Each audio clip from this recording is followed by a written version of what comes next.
Merenungkan surat 1 Petrus, Jumat 5 Juni 2026, kasih persaudaraan.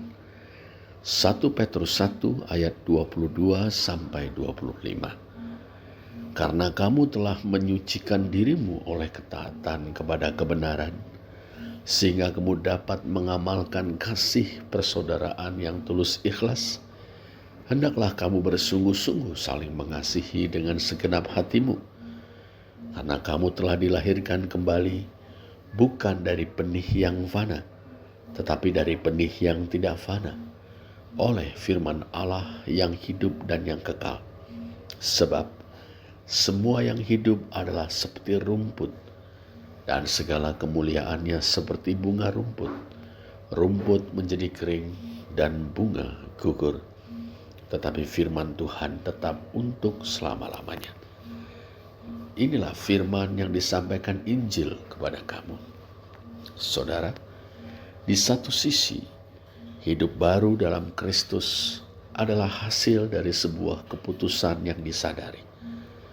Secara lazim, kita menyebutnya pertobatan dan iman dalam Tuhan Yesus.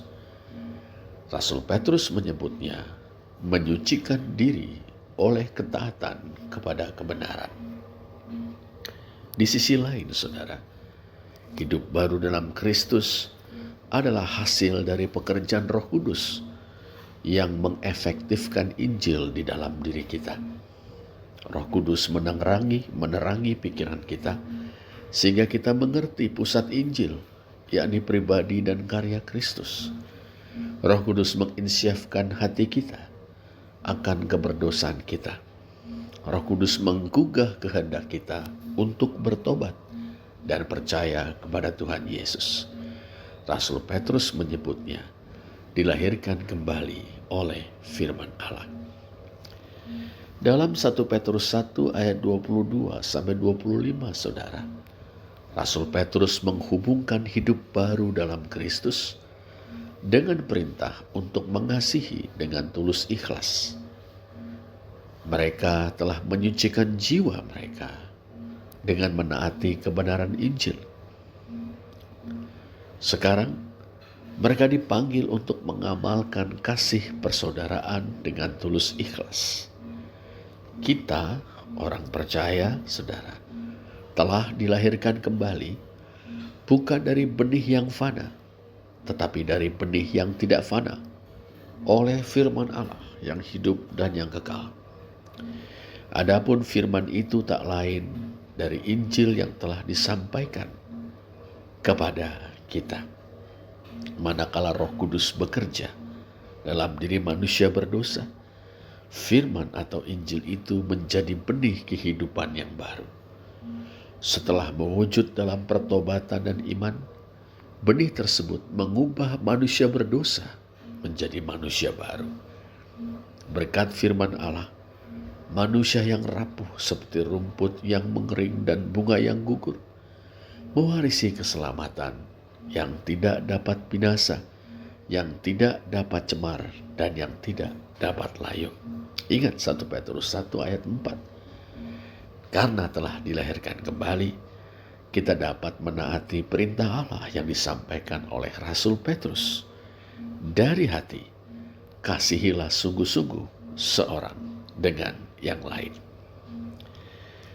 Di tengah makin menggejalanya intoleransi yang disebabkan oleh penghayatan agama yang sempit, dan kian merajalelanya perilaku koruptif, penyalahgunaan kuasa, keserakahan, kekerasan dalam segala jenisnya, dan hedonisme, kebenaran tentang hidup baru dan panggilan kepada kasih persaudaraan menjadi sangat penting.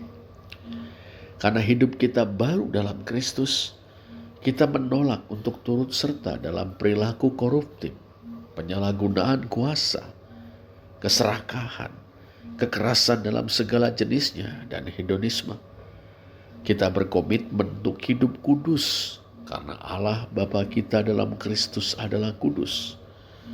Menanggapi intoleransi yang semakin mengejala, kasih persaudaraan kita dalam Kristus hendaknya semakin kuat. Persaudaraan yang melintasi merek gereja dan denominasi. Persaudaraan yang meliputi semua orang yang percaya dan mengaku bahwa Yesus adalah Tuhan dan Kristus. Bapa yang Maha Kuasa, terima kasih Engkau telah melahirkan kami kembali oleh Roh-Mu melalui firman-Mu, sehingga kami taat kepada kebenaran, bertobat dan percaya kepada Tuhan Yesus Kristus. Penuhilah hati kami dengan kasih yang tulus dan mendalam kepada saudara-saudari kami, sesama anak-anak-Mu. Beranikan kami untuk menolak segala sesuatu yang bertentangan dengan firman-Mu.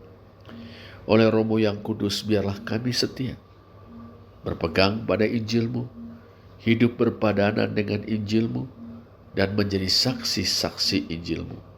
Dalam nama Tuhan Yesus Kristus. Amin.